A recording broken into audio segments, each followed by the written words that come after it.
Big Boss చూస్తున్నారా మీరు? చూస్తా. ఎవరు విన్ అవుతారు అనుకుంటున్నారు Bigg Boss title winner? Nikhil. ఎందుకమ్మా నిఖిల్? బాగా ఆడతాడు. Hi madam. Hi madam. Hi. Bigg Boss చూస్తున్నారా? చూస్తాము. ఎవరమ్మా మీ ఫేవరెట్? నిఖిల్. ఎందుకు నిఖిల్? నిఖిల్ సీరియల్స్ నుంచి ఇష్టం అండి. సీరియల్ వల్ల నిఖిల్ ఇష్టం కానీ గేమ్ ఆడడం వల్ల కాదు. గేమ్ కూడా చాలా బాగా ఆడతాడండి. గేమ్ కూడా చాలా బాగా ఆడతాడా? ఓకే అమ్మ, మరి నబిల్ విన్ అవుతాడు అంటున్నారు అందరూ. సారీ నబిల్ గా గౌతమ్. మీ ఒపీనియన్ ఏంటి? గౌతమ్ ఒకవేళ విన్ అవుతే? ఫస్ట్ ఆఫ్ ఆల్ నిఖిల్ ఓడిపోతే కనుక మేము ఫీల్ అవుతాము. ఓకే అమ్మ, ఇన్ని రోజుల నుంచి మీరు నిఖిల్ ని చూస్తున్నారు కదా, నిఖిల్ లో గుడ్ క్వాలిటీస్ అంటే మీరు ఏం చెప్తారు? చాలా ఓపిక్ గా ఉంటాడు నిఖిల్. చాలా మంది పులిహోర కలుపుతాడని చెప్పి బయట ట్రోల్స్ అయ్యాయి.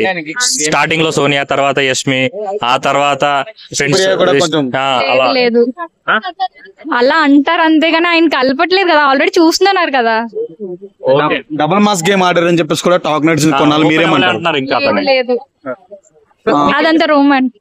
సపోర్ట్ చేయడానికి రీజన్ ఏంటి? ఫస్ట్ ఆఫ్ ఆల్ గేమ్ బాగా ఆడుతున్నాడు కదా, ఇంకా రీజన్ ఏమో. ఓకే అమ్మా, మరి గౌతమ్ కి ఎందుకు సపోర్ట్ చేయట్లేదు మీరు? ఒక్కొక్కరికి ఒక్కొక్కటి ఉంటది కదా ఫ్యాన్. సో నేను నిఖిల్ కి సపోర్ట్. ఓకే అమ్మా, మీకు గౌతమ్ గేమ్ లో ఏం నచ్చింది ఇన్ని రోజులు? గౌతమ్ లో ఏం నచ్చలేదు నాకు. మొత్తం నిఖిలేనా? మొత్తం ఓకే అమ్మా, ముఖాజినస్ చాలా బాగా ఆడాడు గేమ్ అని చెప్పి అందరు అప్రిషియేట్ చేస్తున్నారు. ఎందుకు అతనికి ఓట్ వేయట్లేదు? అసలు ఏం ప్రాబ్లం ఎక్కడ ఉందంటారు? కొంచెం కోపం తగ్గించుకుంటే బెస్ట్ అనిపిస్తుంది. ముఖాజినస్ కోపడుతున్నాడా? అయితే అమ్మా, ఇంత నలుగురు మగోళ్ళ మధ్యన ఒక ఫీమేల్ ఉంది లేడీ. సో ఆమెకి ఎందుకు మీరు యాజ్ ఎ లేడీగా ఉండి ఆమె సపోర్ట్ చేయట్లేదు?